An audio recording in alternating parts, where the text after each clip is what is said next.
we come to the flying dove, or the flying dove spreads its wings, I've heard it called.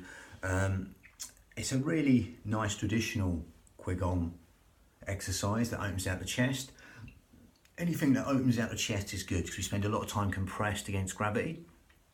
Again, I'm over exaggerating there, but again, these organs get very compressed. So anything that opens out the chest is good for us, and all the organs in the chest.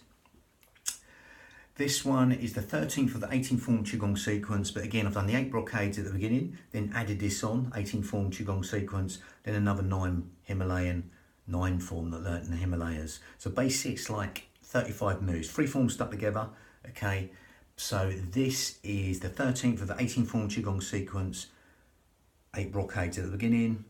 So this is like 21 or 21st move of the whole 35, the 3 forms put together. Don't have to worry about that. You can do these singly or in the sequence I've put them. Okay, I put in brackets 35 and then whatever number it is, but it doesn't matter. We're going not down the traditional route, breathing to the belly like a balloon, the normal qigong way. We're adding the Pilates and the hypnotic responses and the yogic responses within the breath. So it's a mixed breath. Okay, again, it is just breathing at the end of the day, so whatever benefit you get, that's great. These are all linked traditionally to certain specific organs and electromagnetic rivers within the forms, the traditional forms, the sequences, qigong sequences.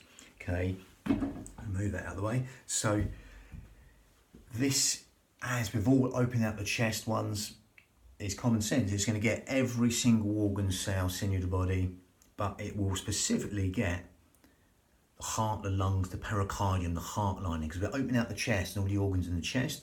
If you bend over, you will get the kidneys more. Traditionally, these organs will be benefited as you do this. So, as you do this also, really it will benefit every organ because the breath will reach every square inch an organ, cell, sinew of the body.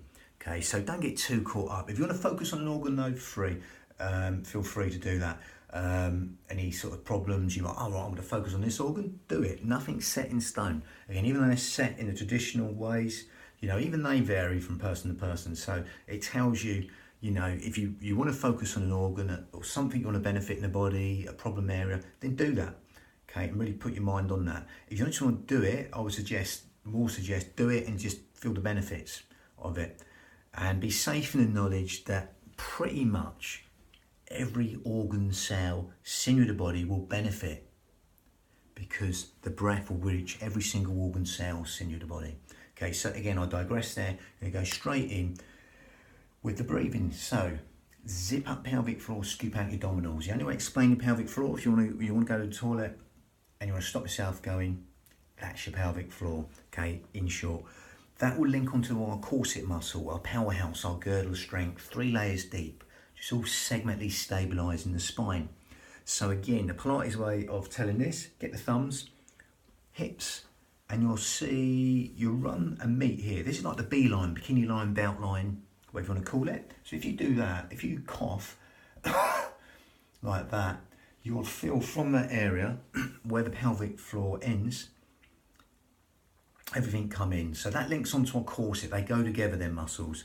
The transverse abdominis, the corset muscle, links on like cling film to the end of our pelvic floor on the B line here. Okay, so they go together. You can't do one without the other. Engage pelvic floor or tuck in the belly button to get the corset. They will go together, but segmentally do them both anyway. Zip up pelvic floor, scoop out your abdominals. Okay, and that will get this corset muscle 3 layers deep, linking on like cling film to our pelvic floor there. Okay, so again, you don't have to know that, but if you do know that, that gives you a bit of awareness. Sometimes having that awareness will help you engage these muscles in the right manner, a bit like an amnesia if you don't sometimes. So with that, as you right now zip up pelvic floor, scoop out your abdominals, simply breathe in through the nose and exhale through pursed lips as if you're blowing out a candle through pursed lips. Okay. As you do that,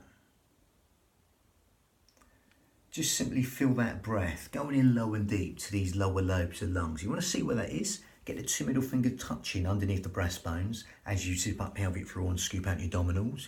Breathe in through the nose. And exhale through pursed lips, shoulders down. I just realised my shoulders are up then. But as you do this, you'll be able to see this will happen. The two middle fingers will slightly part and come back to touch each other. That just shows you where the breath's going into the lower lobes of the lungs. Okay, so you can take your hands down there and just carry on zipping up pelvic floor and scooping out your abdominals. Low back through again, go away. And keep on breathing into these lower lobes of the lungs, the intercostals, the ribs, anywhere but the stomach.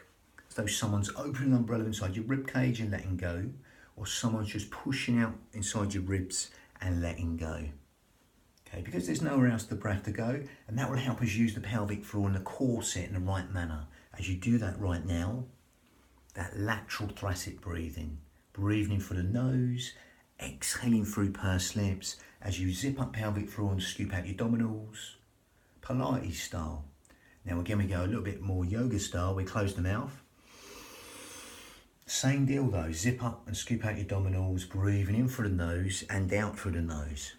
Okay, and that just help you lengthen the whole wheel cycle of the breath a little bit longer. Lengthens that breath. Okay, and as it lengthens that breath, you can allow that to happen as you're zipping up pelvic floor still and scooping out your abdominals. That will make that a little bit more yogic, cleansing breath through this smaller filter through the nose. So as you do that right now, you can even take your mind to that out breath and consciously elongate that out breath, quadruple it, double it, triple it, whatever you like the out breath. Just make it slightly longer than the in breath. And as you're doing that right now,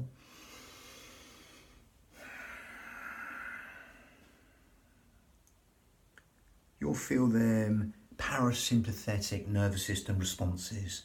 So again, a little bit like sort of hypnotic breath.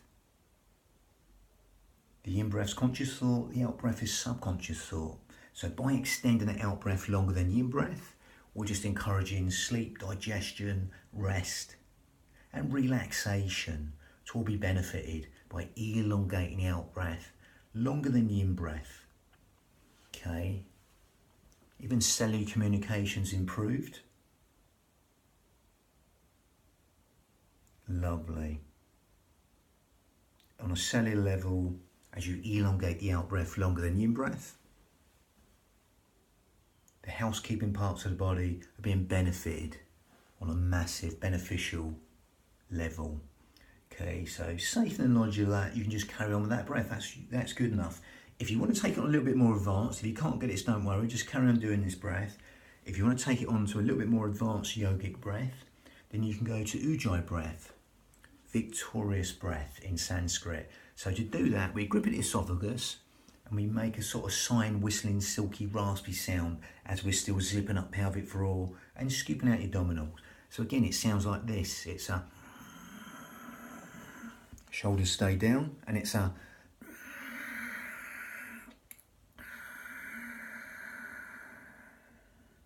that was a bit broken, that breath, but again, I'll do that so you can hear it more evenly.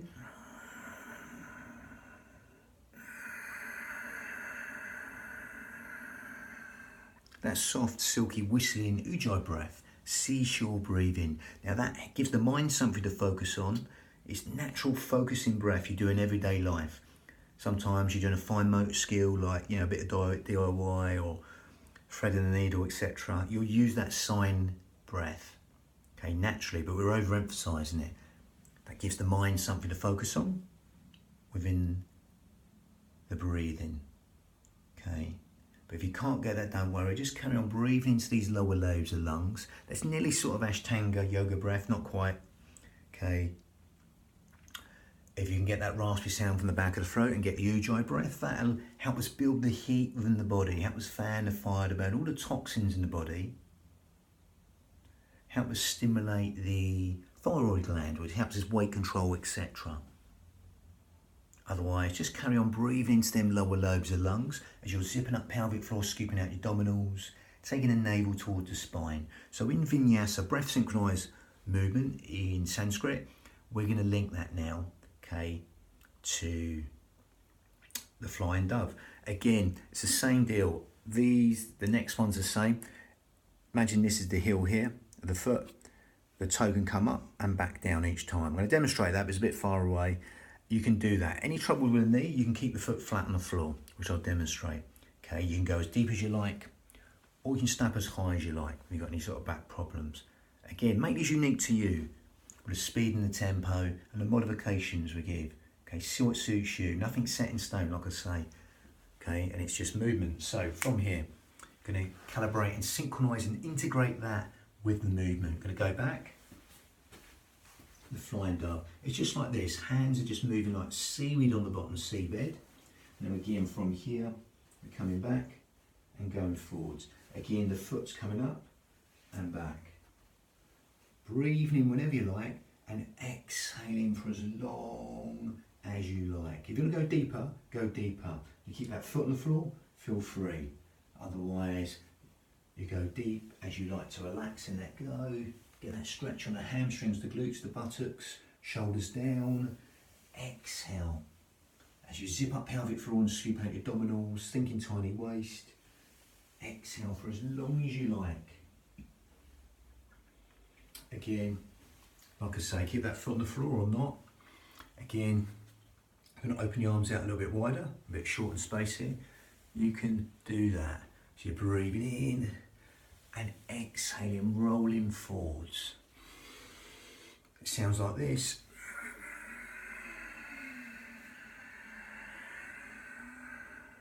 Elongate the breath for as long as you like, and then simply start again. Nothing set in motion like that. You can go down as deep as I am, or not. Or you can keep that foot flat on the floor, or keep on partially and emptying and filling that leg. Again, the lower abdomen's going to be squeezed like a pump or a bellows. Again, I'm not doing too much on the movement. You can get the movement quite easy. It's more the breath. Again, that's the bridge between the mind and the body. That's our gauge. That elongated out breath to see how deeply we can get into them postures without even trying or trying not to try. Lovely elongated out breath with this one, okay? Lovely. It's be aware of the sound of the breath, the feel of the breath. It weaves that tapestry of relaxation and every single organ, cell, sinew of the body at will. Lovely. So it's the Wild Goose next, number 14, an 18 form qigong sequence. And that was number 13, the Flying Dove. But again, see what suits you. And just be aware, just if it feels good, then great. It's just movement. Don't get too caught up. This is exactly like that in that form. It's movement. I've took the movement because there's such good movements in the qigong sequences, and we just added some other bits in it. It's not sacrilege or anything. It's just movement, breath synchronized movement, vinyasa. Lovely. Bang.